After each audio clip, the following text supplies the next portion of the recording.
The supply of time, though gloriously regular, is cruelly restricted. Which of us lives on 24 hours a day? And when I say lives, I do not mean exists, nor muddles through. Which of us is free from that uneasy feeling that the great spending departments of his daily life are not managed as they ought to be? Which of us is quite sure that his fine suit is not surmounted by a shameful hat, or that in attending to the crockery he has forgotten the quality of the food? Which of us is not saying to himself, which of us has not been saying to himself all his life, I shall alter that when I have a little more time? We never shall have any more time. We have, and we have always had, all the time there is. The bad news is time flies. The good news is you're the pilot. You should look upon time management as a vehicle that can take you from where you are today to wherever you want to be in the future. It is the most important commodity we have, and if we want to succeed in life, financially or otherwise, we must learn how to use it effectively. In this lecture, Jim Rohn gives essential tips on time management, which might provide you with the breakthrough you need. After all, it is time management that separates successful people from the average ones. Let me give you just a few tips on time management essentials.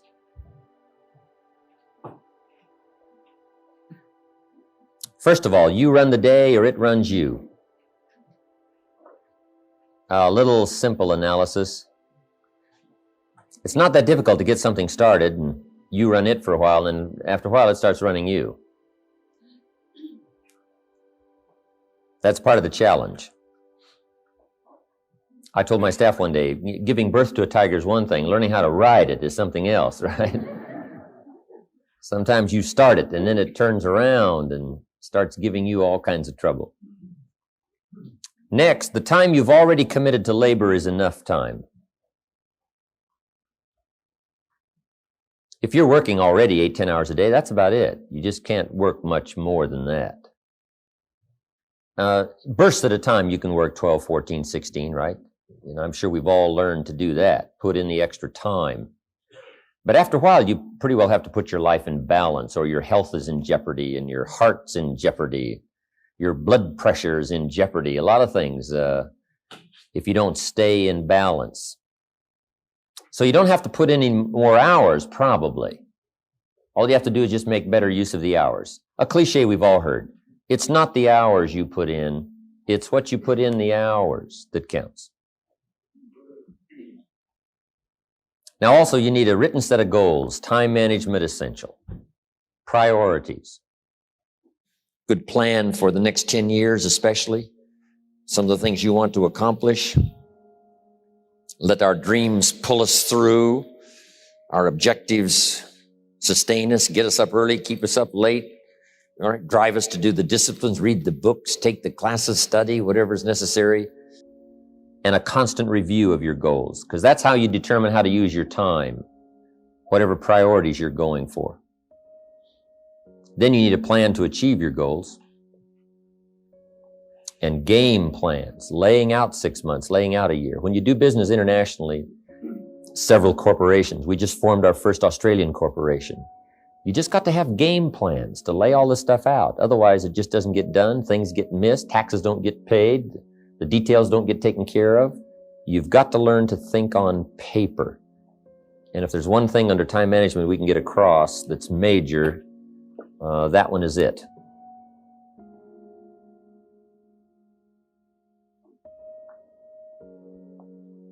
Another key is learning to separate majors from minors. That's high on the list. Making sure you don't spend major time on minor things. This is why you need to think on paper, put your game plan on paper to make sure you're not spending major time on minor things. Little phrase I have says, don't mistake movement for achievement. It's not that difficult to get busy. What you have to do is check to see what you're busy on. Because it's easy to haul out the trash and fix the screen door, get the car washed, take the kids to school. I mean, it's easy to stay busy, right? The key is on what? So separate majors from minors. Next time management essential is concentration, zeroing in. Preoccupation is fatal, both on the freeway and in business. You got to keep your mind concentrated. I have a little rule that says, don't start the business day till you get to the office. I used to start my business day in the shower or at the breakfast table, and it just messed up a lot of things. I'm sitting at the breakfast table, guess where my mind is? At the office. I even got mixed up going to the beach and, trying to, do some relaxing time. But sure enough, when I'm in the office, I'm thinking about the beach. And when I'm on the beach, I'm saying I should be at the office. Now, see, that's mixed up. We quoted that little quote from the Reader's Digest in the evening seminar, right? Wherever you are, be there. If you're at the breakfast table, be there. When you're having a conversation with somebody, be there. When you're on your way to work, be there. Enjoy the ride. Take a look around you. What's going on? Study human nature. What's happening? Be there. And then when you get to the office, go for it. Next time management essential is learn to say no. Boy, it's easy to overload your calendar, get yourself into all kinds of time management problems simply because you didn't have the strength to say no when you should have said no. It's much more difficult to say no and then try to get out of it later, call back, make the arrangements, go through the whole embarrassment. Better to say no than to say yes and have to back out. Ron Reynolds has a good phrase. It says, don't let your mouth overload your back. That's good.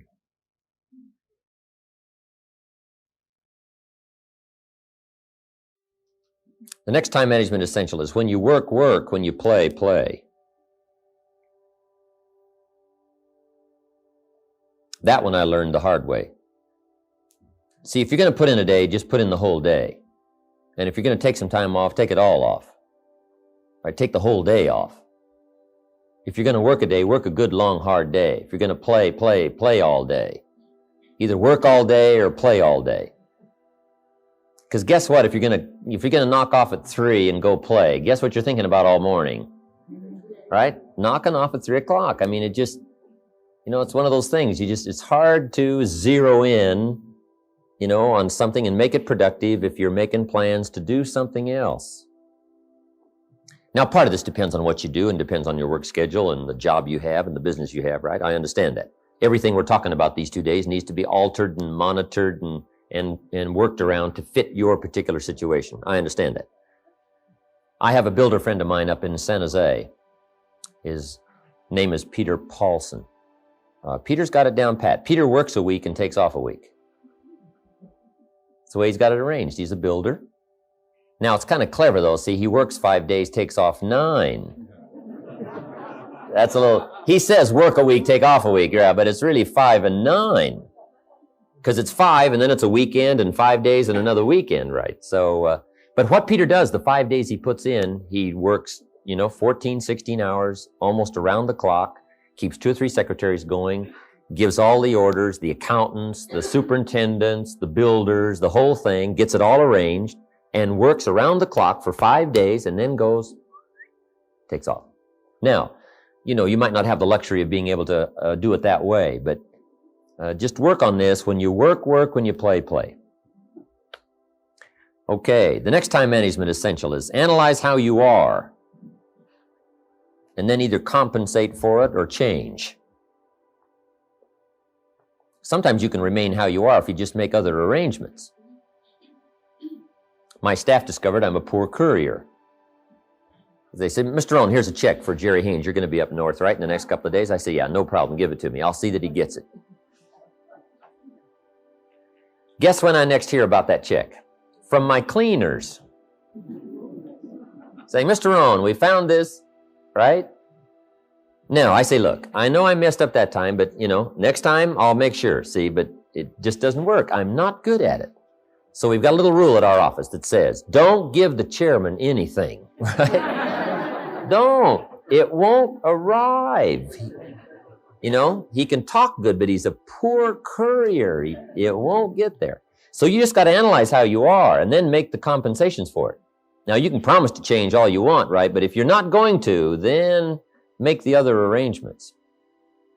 I finally got somebody to help take care of reading financial statements and taking care of, a lot of corporate business and matters that I promised I would do myself, but I just never did get it done. And it used to be terribly costly to me for IRS and taxes. Unbelievable. But I finally got somebody to take care of that. So if you're not going to change, if you're not going to do it, even though you promise yourself year after year, just then make arrangements to see that it gets done. So analyze how you are. If you're good at bookkeeping, then keep your books. If you're not, just don't keep promising. Just drop off all that mess, twice a week or once a month in somebody's lap and say, here, figure this out and I'll pay you to do it. Sometimes for $100 a month or something, $50 a month, somebody will just, calculate a lot of stuff for you. Just save yourself all the grief of promising and never doing it. So analyze how you are. That's very important. Next time management essential is beware of the telephone. Beware of the telephone, a useful tool, but it can also get you into trouble. So you got to watch the telephone on time management. Here's one way to use the telephone. Make sure you make an agenda before you make a call. Make a little list of what you're going to talk about before you call. Don't try to think and call out of your head. But if you don't have this agenda, you wander around, talk about all kinds of things that probably aren't essential. And then you have that at the end of the telephone conversation, you say, let's see, there was something else I was going to talk to you about. I can't think of it right now. If I think of it, I'll call you back. See, you just, great time waster. Also, when you make an agenda, it's really great when you come back to recall the conversation. Remember we talked about doing these 3 things? You say, no, we didn't go over that. Say, well, let me see. Oh, yeah. There it is in my log. The agenda of the telephone conversation. Okay, so use the telephone. Now, you got to beware of the telephone at home, too. Now, you might have to have some business calls at home, but you got to be very careful. The phone can be an incredibly disturbing influence on family and social, personal life. So learn to regulate that. They got the phones now, you can just shut them off, right? When somebody calls, it just sounds like you're not there. The phone just rings, but you don't hear it. I can just let the phone ring, but some people can't do that, right? I've had people over at my house, my phone rings. They say, aren't you going to answer your phone? I say, no, we're having lunch or whatever, right? So you got to answer your phone. I said, no, you don't. I've had them go answer my phones. They say, it's for you. I said, I imagine it is, yeah. Come on. Next.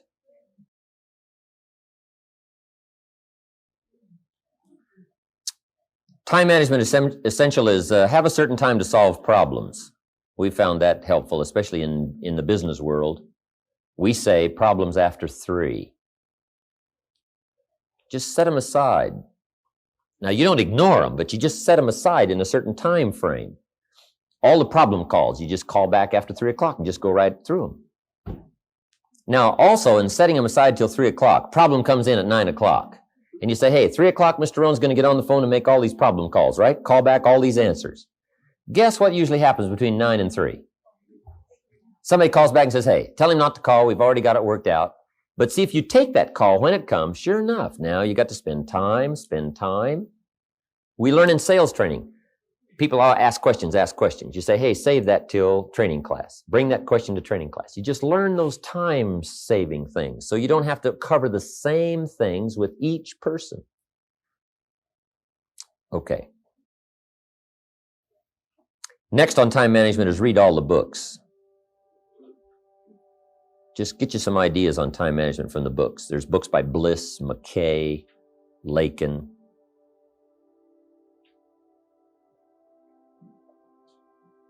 Because that's where you get the answers. Because everybody's got tailor-made situations that need different answers.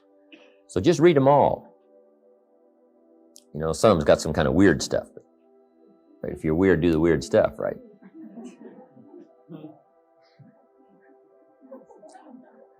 Whatever. Read it all. Next time management essential is be more alert. Part of the alertness is not only what's going on, but also be alert to looking at all your present procedures. You may have some old outdated procedures, stuff you've been doing for 5 years, and it's taken 10 hours instead of 1. Right? You could put it on a computer or something. You could just, go through, because it's easy to just accumulate a lot of wasted time, wasted motion by not, updating all of your stuff. You don't have to use the old, you don't have to use that anymore, right? The old calculators. They got the neat, easy stuff, right? Just go through and make sure you're not bogged down with some old, antiquated stuff that's wasting a lot of time. And then be more alert. Take a look at what's going around you. Say, hey, I've been going from here to there and it's taking too much time. In sales management, we teach, don't go across town until you've gone across the street. Have they heard your story across the street? Guys, I got this hot prospect 40 miles away. It just probably isn't worth the time. It's too far. The span of distance is too long. Just shorten up the span. So be alert as to those kind of time wasters. The last one here is ask questions. When you get ready to talk to somebody, ask some questions. It might save you a great deal of time. Because it's easy to talk to somebody for an hour and then discover you've been on the wrong subject. Right. Or maybe you're talking to the wrong person. Say, who are you? Oh, yeah, John, I forgot. You're talking about somebody else's problem. No, ask questions. Then you can get right to the heart of the matter. And then after you've asked a couple of questions, ask a couple of more. Because you can ask somebody, hey, what's wrong? It's not going well. What's wrong? Guy says, well, I can't seem to get at it. And then you just go on, here's how you ought to get at it, and so on, when that's not really the problem. Most people at first don't disclose the real problem. Make sure you learn that in management. Most people at first don't disclose the real problem. They disclose the surface problem. Sometimes the real problem is the problem. Guy says, well, I got some problems at home. Say, oh, that's why you're not getting out there. I've been talking about hitting it when the real problem is something's wrong at home. Let's talk about that. See, just a couple of questions, and you just save yourself an hour. You save yourself talking too long about the wrong things just by asking the questions. Okay?